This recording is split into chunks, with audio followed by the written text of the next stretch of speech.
दोस्तों नमस्कार। आप देख रहे हैं रिपब्लिक पत्रिका। मैं हूं आपके साथ फैजुल यादव। देखिए, दिल्ली विधानसभा चुनाव खत्म हो गया। लोकसभा चुनाव बहुत पहले खत्म हो गया। अगला रडार पे है बिहार विधानसभा चुनाव। तमाम पार्टियां जो है बिहार चुनाव को जीतने में रोटियां सेकना शुरू करेगी। एक मुद्दा जो है पिछले 10 साल से लगातार कभी सदन में चर्चा होता है तो कभी सड़कों पे। जी हाँ, बात करते हैं ईपीएस 95 का। करीब 1 डेढ़ साल से लगातार मैं भी कवरेज कर रहा हूँ ईपीएस 95 का कि पेंशन अब मिलेगी, अगले महीने मिलेगी, लोकसभा चुनाव से पहले मिलेगा, दिल्ली विधानसभा चुनाव से पहले मिलेगा, महाराष्ट्र विधानसभा चुनाव से पहले मिलेगा। इन तमाम चीजों के बीच में हरियाणा विधानसभा, तमाम विधानसभा जो चुनाव है खत्म हो गए। ऑप्शन था लोगों के पास। दिल्ली विधानसभा चुनाव में जिस तरीके से लोगों ने निर्मला सीतारमन से अशोक रावत की मुलाकात हुई, लोगों को एक आश्वासन उठा कि हो सकता है कि दिल्ली चुनाव से पहले इन बुजुर्गों को जो पेंशन की मांग कर रहे हैं पिछले 10 साल से, जो इनका मांग है 7500 प्लस दिए प्लस मेडिकल सुविधा, अब तक नहीं दिया गया। लोगों ने उम्मीद लगा रखा है हो सकता है किसी विधानसभा चुनाव से पहले मिल जाए। लेकिन हालांकि जिस तरीके से चुनाव 6 बजे बीतते जा रहा है, सिर्फ चर्चा हो रही है, इस पर ठप्पा नहीं लग रहा है कि बुजुर्गों को अगले महीने से इस डेट को उनका पैसा मिलना शुरू हो जाएगा।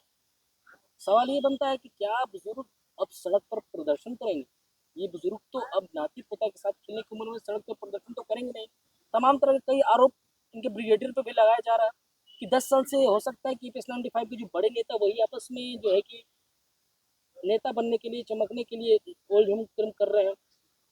तमाम मुद्दों पे बात करने के लिए कांग्रेस के वरिष्ठ नेता अरुण मलिक जी हमारे साथ जुड़े हुए हैं। पहला सवाल मैं इनसे करूंगा, सर कैसे देख रहे हैं 10 सालों से जो है कि लगातार ईपीएस 95 की बात तो होती है लेकिन इस पे ठप्पा नहीं लग रहा है, कहाँ आप चुप हो रही है? देखिए, ये सबूत है तानाशाही सरकार का। जी ये सबूत है सीधा सा। जी 10 साल से वो व्यक्ति बैठे अपनी पेंशन के लिए। 10 साल हो गए। जी हरियाणा के जैसे आपने अभी कहा, जी। हरियाणा के इलेक्शन भी चले गए, हम्म, महाराष्ट्र के भी चले गए, हम्म, मध्य प्रदेश के भी हो गए, हम्म, छत्तीसगढ़ के भी हो गए, हम्म, राजस्थान के भी हो गए, लेकिन अभी तक उनकी बात नहीं सुनी गई। हम्म, तो इसका मतलब तानाशाही है ना। हम्म, वो अपनी अपनी पेंशन के लिए बैठे हैं। हम्म, उनको तुम 10 साल से पेंशन ही नहीं दे रहे।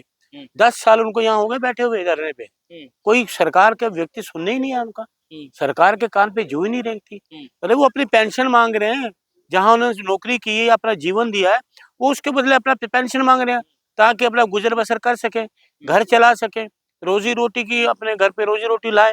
वो पैसा ही उनको नहीं मिल रहा तो वो परेशान है लोग। तो वो तो अपने अपना पैसा मांग रहे हैं, कोई सरकार की जायदाद तो नहीं मांग रहे ना। बिल्कुल बिल्कुल। तो अपना पैसा मांग, उनका पैसा दो, तो इसका मतलब सरकार देना नहीं चाहती। झूठ बोल रही है उनके साथ भी। तो ये अभी कहती है सरकार जब पेंशन देंगे, जो बैठे हुए उनको तो तुम पेंशन दे नहीं रहे, तो लोगों को कैसे दोगे पेंशन? जो अपना अधिकार मांग रहे हैं, अपनी पेंशन मांग रहे हैं, उनको तुम नहीं दे रहे पेंशन। उनको तो दो भाई। इतने तुम घोटाले कर रहे हो, इतना पैसा तुम करा रहे हो। अच्छा, कभी घोटाले सबसे क्या जो ईपीएफओ फंड में इन बुजुर्गों का जो पैसा कटा है, हाँ, ये भी घोटालाबाज में खत्म बिल्कुल हो घोटाला। देखिए, उन बुजुर्गों का पैसा है। गया। आप कभी जी धर्म के नाम पे करोड़ों रुपया वेस्ट कर देते हो, हम्म, धर्म के नाम पे कर देते हो सब कुछ, हम्म, तो तुम इनको पेंशन दो ना, जो हम्म, बेचारे बैठे हुए हैं। हम्म। उनके घर के लोग बैठे हैं कि पता नहीं को आस लेके बैठे हैं, पता नहीं कब पेंशन मिले, कुछ पैसा मिले कई हाथ में, लोग तो कुछ तो पैसा। शायद इस दुनिया में है ही नहीं। हाँ, कई, मैं वही तो कह रहा हूँ। लाखों तो लोग हर दिन एक बुजुर्ग, क्योंकि इनमें ज्यादातर जिनका उम्र है करीब 80 90 70 75 के हैं। हाँ, देखिए वो इसलिए बैठे हैं कि उनका जो मेरे घर के परिवारों ने जो दिया है, योगदान दिया है, हम्म, जिस भी सर्विस में रहे हो, हम्म, तो उनको भी तुम उनको पेंशन तो दो। हम्म, वो उन पे हक मांग रहे हैं, उनके हक के लिए बैठे हैं। तुम उन व्यक्तियों को हक ही नहीं दोगे, हम्म, तो क्या करोगे? तो सरकार तो तानाशाही है। हम्म। तो सरकार तानाशाही। क्या चाहती है कि बुजुर्ग सड़क पर उतरे अब? वो देखिए, बुजुर्ग उनके तो बैठे हुए हैं, उतर क्या रहे हैं? बैठे तो हुए हैं, आप कैसी बात कर रहे हैं? बुजुर्ग भी तो बैठे हुए हैं। 80 साल के, 75 साल के अपने लोगों की पेंशन के लिए बैठे हैं। हम्म, और क्या, अपनी जान दें तब कहोगे कि वो जान दें, तब उनको पता लगे ये धरना दे रहे हैं। हम्म, 2 4 बुजुर्ग निपट जाएं तब चाहोगे आप? हम्म। बेचारे उनकी आस है, दो उनको। बुजुर्ग को तो अपना होता है, हम कहते हैं बुजुर्गों के साथ है, तो बुजुर्गों को बात तो सुनो। अभी फिलहाल निर्मला सीतारमन से भी मुलाकात हुई, मोदी जी से भी मुलाकात हुई थी। उन्होंने कहा था कि अगले चुनाव के बाद जो है कि आपकी पेंशन बढ़ा दी जाएगी। लेकिन जिस तरीके से वो सिर्फ जो सत्ताधारी पार्टी है वो सिर्फ चुनाव जीतने की रणनीति अपना रही है। देखिए, वो कह रहे चुनाव हो जाने दो। मैं हम्म, आपको कभी कहा तो है, दोबारा हाँ रिपीट कर रहा हूँ। जी। हरियाणा इलेक्शन हो गए, राजस्थान हो गए, हम्म, महाराष्ट्र हो गए, हम्म, मध्य प्रदेश हो गए, हम्म, छत्तीसगढ़, 5 राज्यों में तो हो गए, तो कहाँ है पेंशन? कहाँ है? दो ना। हम्म, क्यों झूठ बोलते? जब चुनाव होते हम देंगे। 5 राज्यों के तो चुनाव हो चुके, दो ना पेंशन। हम्म, क्योंकि इनको कोई नीति नहीं है। इनको पता ही नहीं क्या करना है क्या नहीं, सरकार चलाना ही नहीं आता इनको, ये सरकार नहीं चला पाता तो ना। बहुत बड़ा स्कैम हो रहा है क्या देश में? 1 लाख करोड़ हर साल जमा होता है ईपीएफओ फंड में। इस देश में स्कैम ही तो हो रहे हैं पत्रकार महोदय। देश में आपके क्या काम हो रहा है मुझे बताओ। नोटबंदी हुई, कितनी नोटबंदी अर्थव्यवस्था खराब हुई देश की। बिल्कुल। जीएसटी घोटाला हुआ, फिर उसके बाद आपका ये हो गया राफेल डील का घोटाला, फिर कोरोना के 52 करोड़ पार्टियां ले रही हैं, कोरोना कांड है, जो लोगों की जानें चलेगी और ये डील कर रहे हैं। फिर उसके बाद इलेक्ट्रिक बॉन्ड, ये सुप्रीम कोर्ट ने कहा, मतलब कोई घोटाले, और फिर उसके बाद कैग ने कहा कई घोटाले हुए हैं, कितने कितने घोटाले हो रहे हैं। तो आप मुझे बताओ इतने घोटाले में इनका कहाँ पेट भरेगा। ये घोटालों की सरकार है, इनको सरकार चलाना नहीं आता। बेचारे 81 साल का आदमी बैठा भ्रष्टाचार करने आए हैं क्या देश में? तो भ्रष्टाचार तो हो ही रहा, करने आए हैं। अरे मैंने आपको गिनाया नहीं, पता नहीं, आप मुझे एक समझ नहीं आती।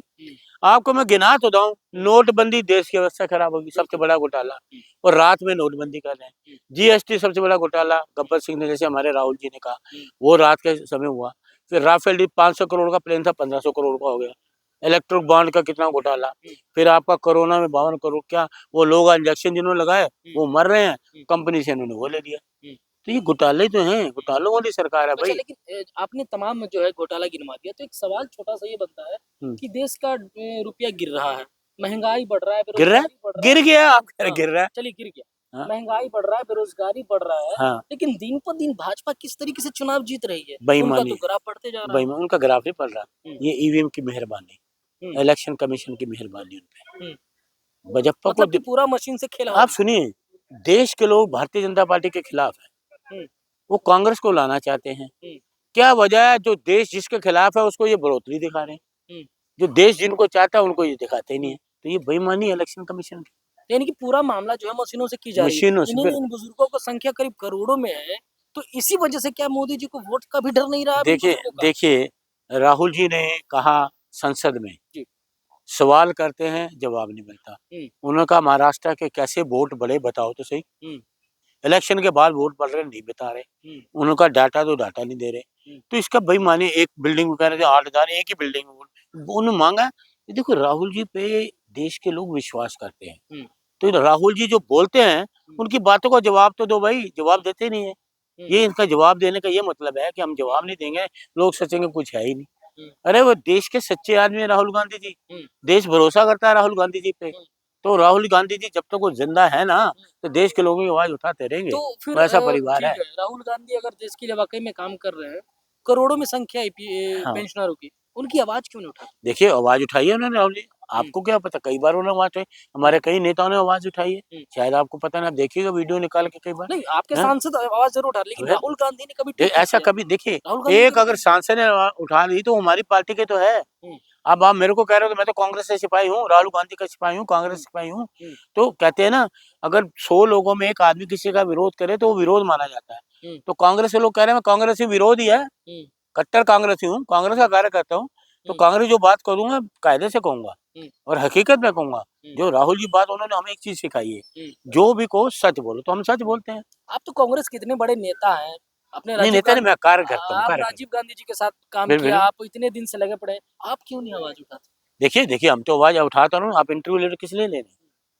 देखिए मैं कांग्रेस का कार्य करता हूँ, जो राहुल जी कहेंगे उसकी बात को फॉलो करना, मैंने खड़गे साहब कहेंगे फॉलो करूंगा। हमारी पार्टी जो दिल्ली प्रदेश कांग्रेस कमेटी को, उस चीज को मैं फॉलो करूंगा, उनको मैं आगे बढ़ाना मेरा काम है, कांग्रेस की नीति को बनाना मेरा काम। सवाल मेरे जहन में आ रहा है, जब भी जंतर मंतर पे PF 95 की जो भी प्रदर्शनकारी आते हैं, हाँ, प्रदर्शन भी होता है मोदी के खिलाफ, उनके प्रदर्शन में शामिल भी होते हैं मोदी के सांसद, किस तरीके का प्रदर्शन हो रहा है?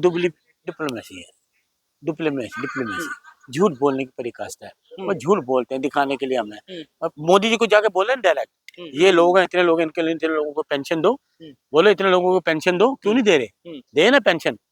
जाके जो संसद अगर आते हैं, जाके मोदी जी को बोले उनको पेंशन दो, 10-10 साल हो गए यहाँ बैठे, गरीब लोग हैं, दोनों बुजुर्गों की पेंशन, अपना हक मांग रहे हैं, तो उनको पेंशन मिलनी चाहिए। बाकी देखो भगवान तो है, कभी ना कभी जाएगा, लेकिन ये सरकार का आना चाहिए। सवाल और लेना चाहूंगा, 15 साल से लोग प्रदर्शन कर रहे हैं, फिर आखिर क्या करना चाहिए कि इनको सरकार में ये बात पहुंचे, उनको देना पड़े, सिर्फ डेट ना मिले, क्या सजेशन देना चाहिए? वो तो सरकार जाने ना, सरकार को पता है। पेंशनरों को क्या वो तकलीफ दे रहे हैं, 15 साल तकलीफ ही थे, हम बेचारे तकलीफ से आ रहे हैं, तकलीफ में बैठे हुए हैं। मैं समझ गया, आप क्या चाहते हैं कि किस तरीके से पैसे मिलेगा, पेंशनरों को क्या संदेश? अरे 1 मिनट का काम है, पेंशन देनी। 15 साल से उन्होंने आवाज 50 उन्होंने मेमोरेंडम दे दिए होंगे, 50 प्रधानमंत्री को देंगे, राष्ट्रपति जी को देंगे।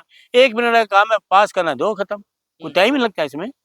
हर चीजों में तो जो करना, जहाँ देना हो वहाँ पैसा देना हो तो दे देते हैं, अनाप शराब पैसा। तो ये तो गरीब लोग बैठे अपना हक मांग रहे, दो ना भाई, 1 मिनट का एक काम मिनट है। बने रहिए, मैं एक और से